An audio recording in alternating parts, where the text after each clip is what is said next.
Alors, bienvenue dans ma petite maison à Montréal et aujourd'hui, j'aimerais vous parler des émotions, de l'énergie humaine et de la plasticité de l'esprit. Je fais ce petit film pour le 3e congrès mondial de la transdisciplinarité au Mexique, co-organisé par le CETRANS, l'UNESCO, le CIRET et bien d'autres encore. Donc, je voudrais remercier très chaleureusement les organisateurs, Maria Melo, Vitória Mendonça de Barros, Florent Pasquier, président du CIRET, Julieta Aidar, donc je m'excuse si j'en laisse, mais à tous ceux qui participent, organisent, soutiennent ces rencontres, merci beaucoup. Et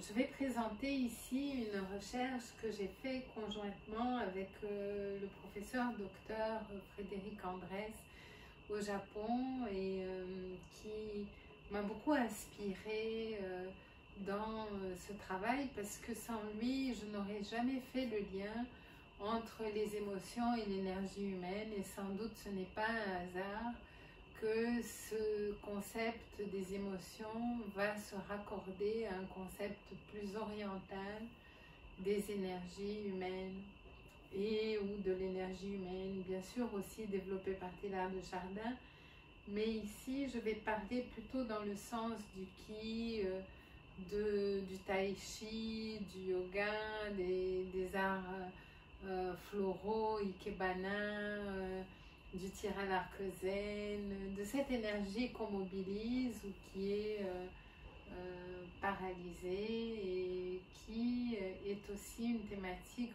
proche et qui est très correspondante avec tous mes travaux sur le non intentionnel.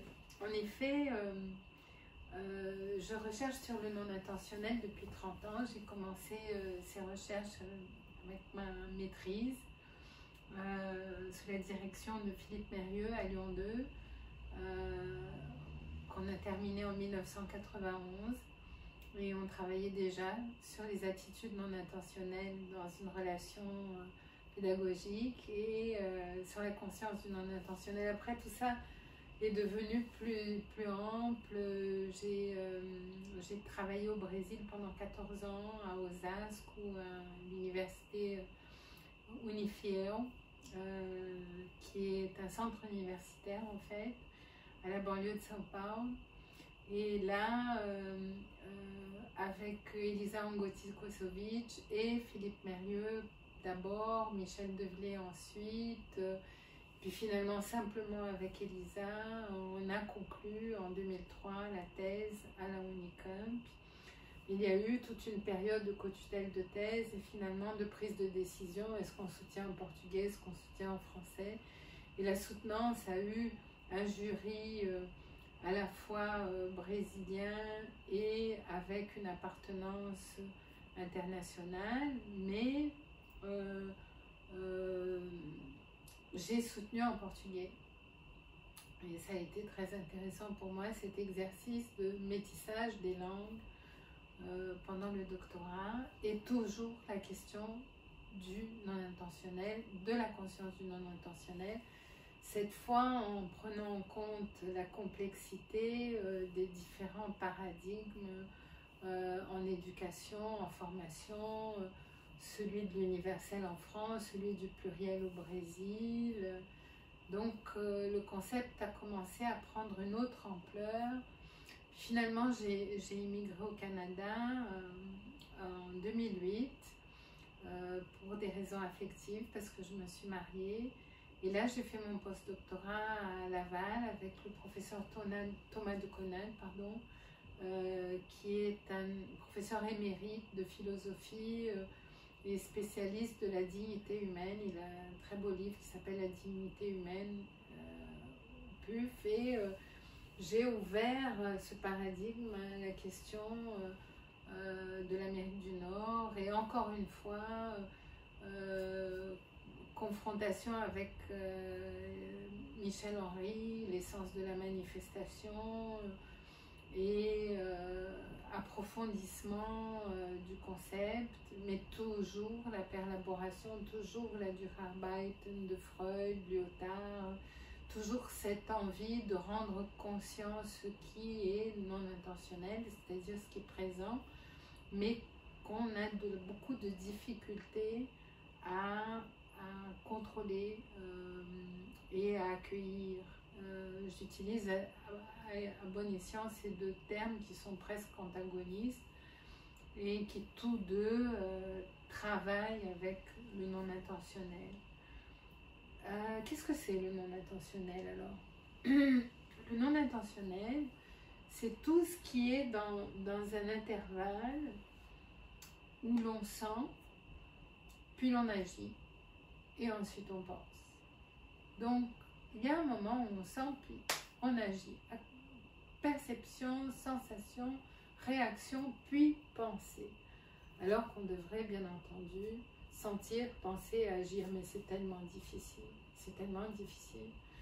Donc, dans cet intervalle, je dirais, entre la sensation et l'action, il y a les failles, les lapsus, les dénis, les erreurs, tout ce qui est accident lié au facteur humain.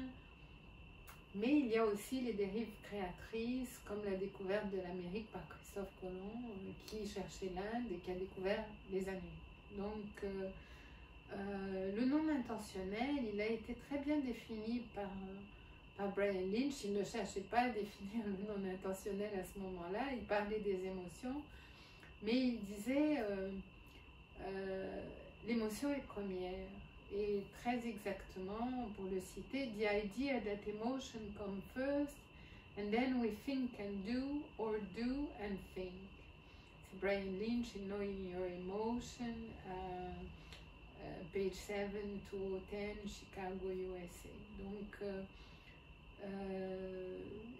les émotions sont premières. Et le non intentionnel révèle cette primauté de l'émotion sur la raison, avec tous nos accidents, nos failles, nos dénis, nos problématiques émotionnelles, mais aussi nos découvertes, nos intuitions, nos flashs existentiels, pour citer René Barbier.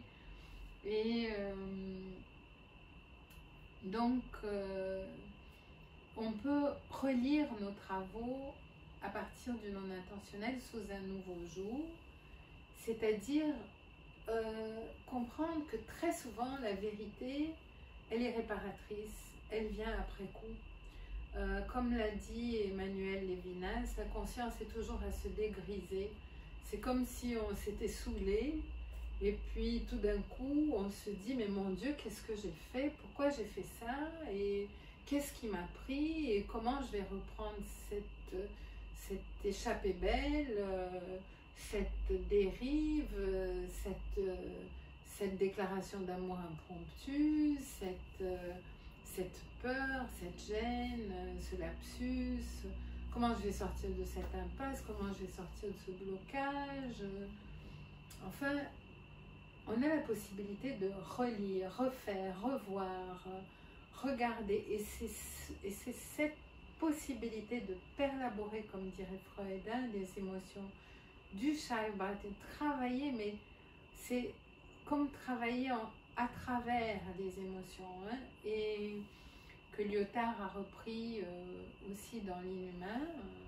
Il a aussi défini la perlaboration, et c'est là qu'on se rend compte qu'après coup, on peut changer, modifier un script émotionnel, on peut se reprendre, souvent grâce aux autres et en interaction avec d'autres, mais aussi parfois par la méditation, par des prises de conscience. Donc, nous avons une capacité réparatrice à faire du sens à partir et avec nos conflits émotionnels. Et de débloquer l'énergie qui était paralysée, bien souvent, pendant ces conflits. La conscience vient alors comme un tiers inclus, c'est-à-dire que grâce aux prises de conscience formelles ou non formelles, avec le support de l'art, de l'écriture, nous pouvons faire jouer la plasticité de la conscience et choisir de surmonter des scénarios ou des scripts affectifs qui sont négatifs ou paralysants et transformer notre histoire de vie. En ce sens, la référence aux travaux sur la plasticité de l'esprit de Mark William de Bono constitue également un apport décisif pour l'avancée de cette recherche sur le plan énergétique. Énergie humaine à la source de nos résiliences, de nos transformations, de nos mutations personnelles et collectives, parce que on pense beaucoup au développement personnel, mais il faut aussi penser au développement de l'autre, la place de l'autre, penser à l'autre, l'altérité, parce que sans cet autre, finalement, qui sommes-nous sans ces autres? Et c'est eux qui, en définitive, si ces autres peuvent être extrêmement violents et inscrire en nous des traces douloureuses non intentionnelles, ce sont aussi avec eux qu'on peut reprendre, qu'on peut concilier, se réconcilier et réécrire l'histoire, en fait, à partir de scénarios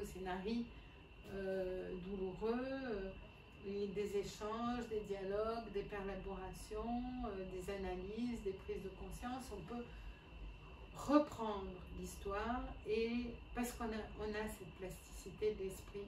Les travaux sur la plasticité de l'esprit de Mark William de Bono sont dans les implications philosophiques en mai 2012, la plasticité de l'esprit, et puis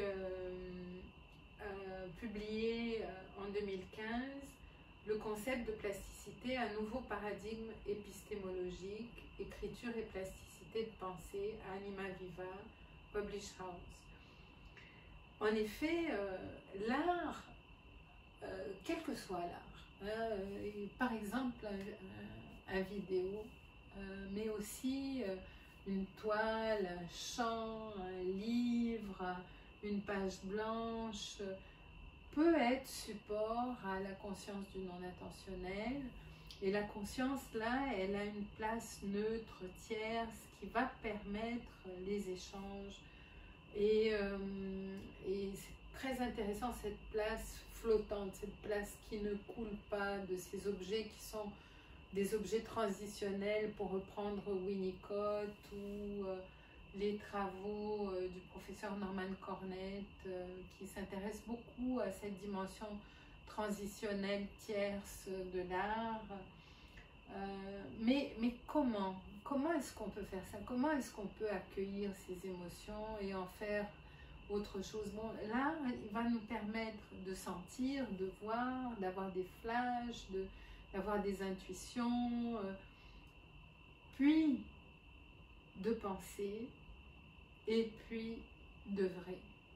Donc il va installer cette distance que Bertolt Brecht trouve très importante, par exemple pour l'acteur, cette distanciation entre ce qu'il fait puis le fait de se regarder faire pour avoir une certaine marge de manœuvre sur scène et pas être complètement dans le rôle, être à la fois dans le rôle et à côté du rôle, impliqué et distancé.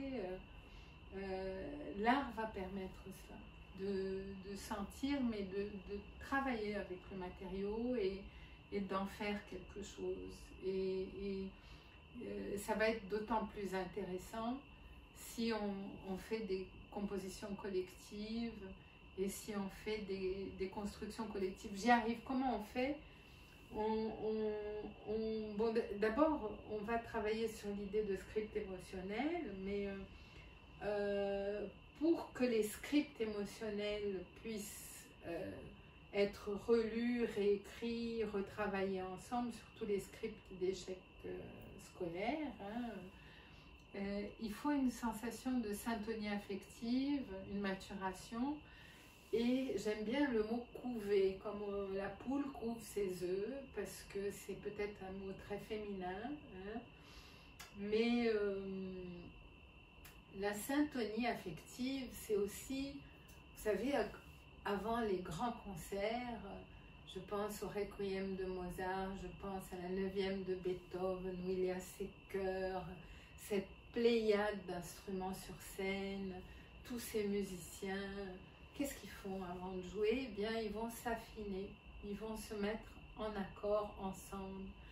Donc, il y a un moment de syntonie affective et que Tompkins a appelé de good mothering.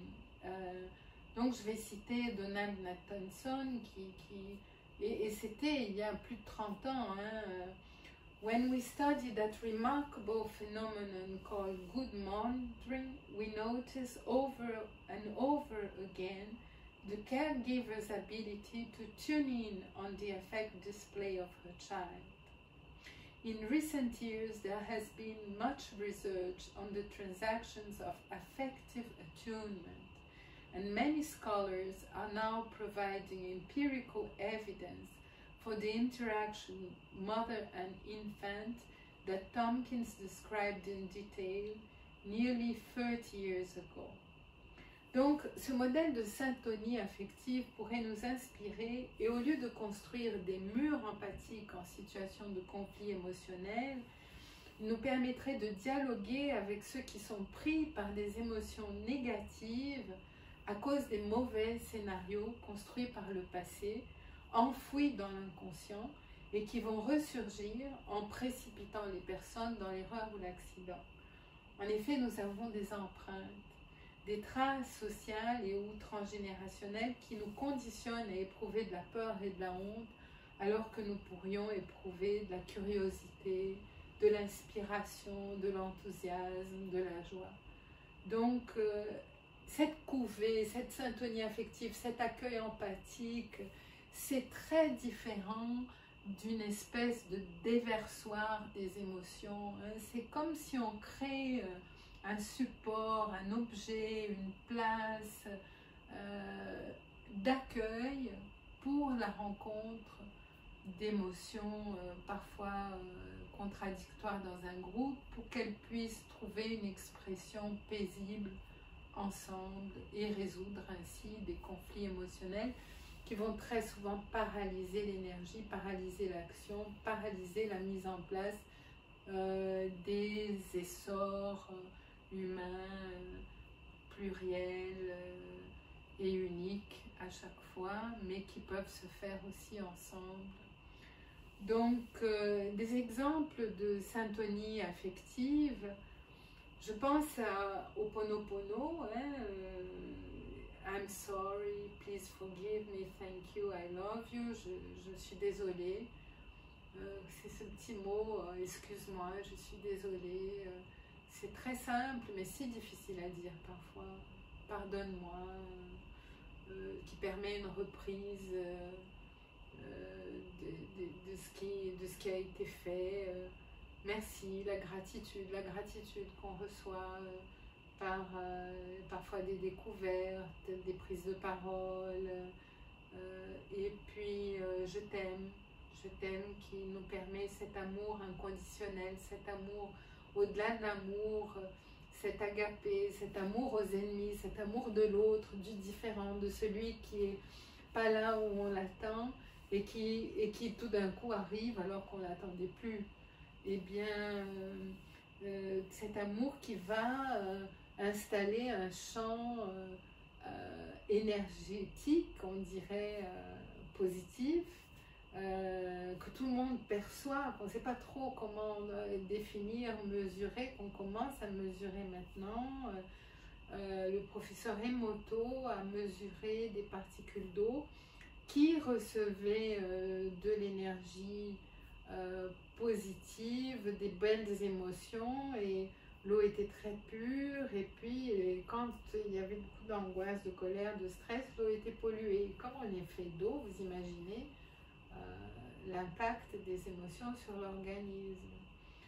Donc, la reconnaissance, donc tout ça peut aider la syntonie affective et faire évoluer, cette syntonie affective peut faire évoluer les scripts d'apprentissage. Mais bien sûr, il y a des conditions de possibilité. Et comment est-ce qu'on reconnaît et module nos émotions? Alors, c'est d'une part, pour les reconnaître et les moduler, il faut cet accueil aimant, empathique, ce lieu neutre, cet espace de sécurité pour qu'on puisse finalement s'exprimer et s'exprimer créativement. Et donc, il y a des indicateurs d'implication qui sont positifs, comme le désir dans le sens de la curiosité, l'intérêt dans le sens de c'est intéressant, la joie, l'enthousiasme. C'est tellement bon quand on entre dans une salle de classe et que les étudiants sont enthousiastes et qu'ils sont contents de vous voir et qu'ils ont produit des choses et qu'ils vous attendent et qu'ils disent « Ah bon, bah ça y est, alors qu'est-ce qu'on fait aujourd'hui ?» Parce que moi j'ai déjà avancé la moitié de mon livre, moi j'ai travaillé le poème, moi j'ai peint, et les choses commencent à prendre sens ensemble dans la classe. C'est tellement agréable, c'est tellement plus intéressant de travailler comme ça que dans la honte et dans la crainte et dans la peur et dans la critique. Le sentiment de fierté dans le sens de pride, d'être heureux de ce qu'on fait. Et puis il y a des alertes pour la santé qui sont les surprises et les mauvaises surprises qui peuvent être très traumatisantes, comme des critiques qu'on reçoit le matin, qu'on ne comprend pas et qui sont destructrices et qui non seulement ne nous aident pas, mais nous déstabilisent et nous chagrinent et peuvent bloquer un parcours et entraîner un échec scolaire. Et puis, donc, quand on donne une série de mauvais résultats, par exemple, aux gens. Et puis, je me souviens d'une salle de classe, il y a très très longtemps, j'étais ado, et un professeur qui donnait les copies en notes décroissantes, publiquement.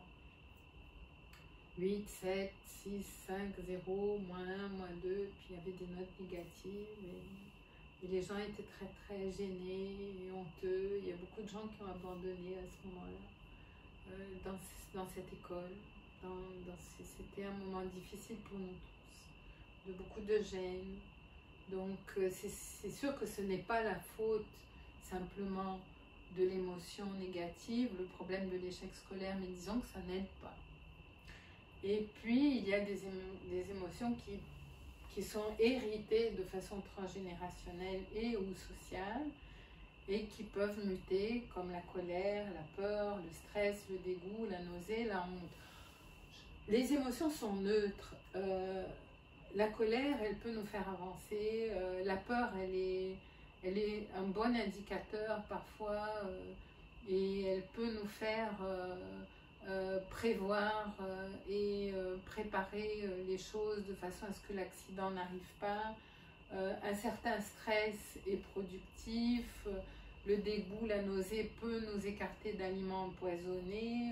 La honte peut nous éviter des expositions indues à une certaine pudeur. Mais si on met des couleurs très fortes, des intensités très fortes à la honte, à la colère, à la peur, au stress, tout le monde sait tous les accidents et tous les problèmes que cela peut causer.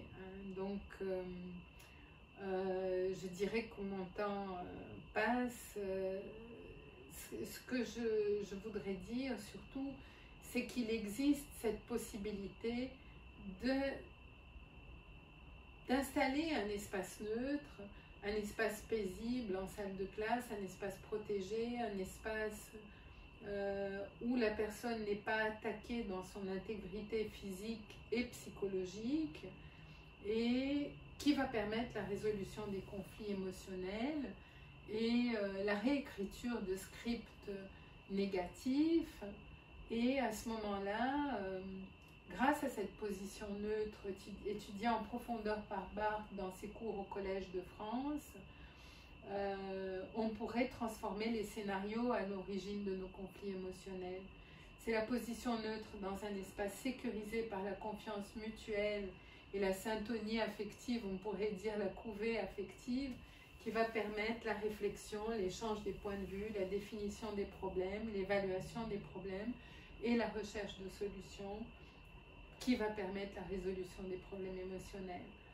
Or, dans le cas des problèmes dus au scénario affectif, c'est la plasticité de l'esprit qui peut permettre de comprendre l'origine des scénarios d'incapacité qui nous conduisent à l'évitement, la fuite, l'agression des autres ou de nous-mêmes. Et à ce moment-là, on va pouvoir transformer ces scénarios. Donc, il existe, grâce à l'art, une possibilité de dialoguer avec nos émotions.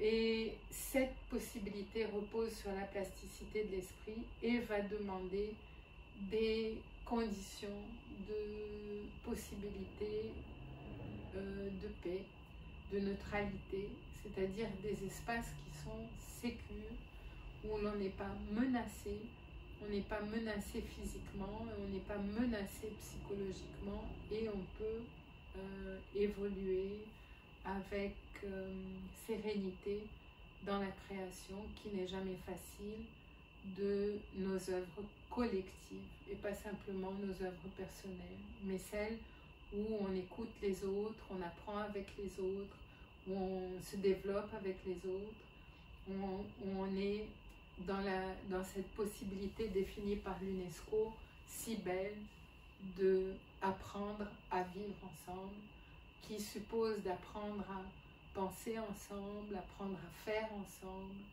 et apprendre finalement à être ensemble, c'est-à-dire à philosopher ensemble. Merci beaucoup de votre attention. J'ai une petite bibliographie agrégée que j'aimerais citer. Mark William de Bono, Brian Lynch, Know Your Emotions, Mark William de Bono que j'ai déjà cité, donc Donald Nathanson in Shame and Pride, Affect, Sex and the Birth of the Self, Loisel et Dali, un handbook sur Work Disability, qui parle justement de la question d'importance d'un environnement qui va permettre la capacité ou d'un environnement pathologique qui va précipiter les personnes dans l'incapacité. Aussi Susanna Hayes in Nature as Discourse, Transdisciplinarity and the Vagus Nerve Function, où on va toucher plus précisément l'importance de cette empathie, de cette neutralité, de cette place suave réservée à l'autre qui va nous autoriser à travailler calmement. Et puis quelques bibliographies personnelles en portugais, O Risco de Filosofar, qui a été édité par Padre Off ici au Brésil et au Canada, et Mariana Thiriot, Les mutations humaines, à Malte, France 2016, qui est le résultat de ma recherche avec le professeur Thomas de Coninck, O Risco de Filosofar. C'est le résultat de mon travail avec Elisa Ngoc-Kosovic, Celso Fernando Favaretto, Philippe Mérieux et Michel Deblé, qui ont tous participé de façon très active à ma thèse de doctorat qui a été orientée par le professeur Elisa Ngoc-Kosovic. Donc finalement, pour terminer, publié en 2021 avec Frédéric Andrès, le professeur docteur HDA Frédéric Andrès, La classe libre, une odyssée turquoise, noire et rouge sang, et qui parle de ce concept de non-intentionnel comme d'une odyssée scientifique que j'ai vécue. J'espère ne pas avoir été trop longue Et je reste à votre disposition pour des échanges dans un prochain vidéo. Merci et à très bientôt.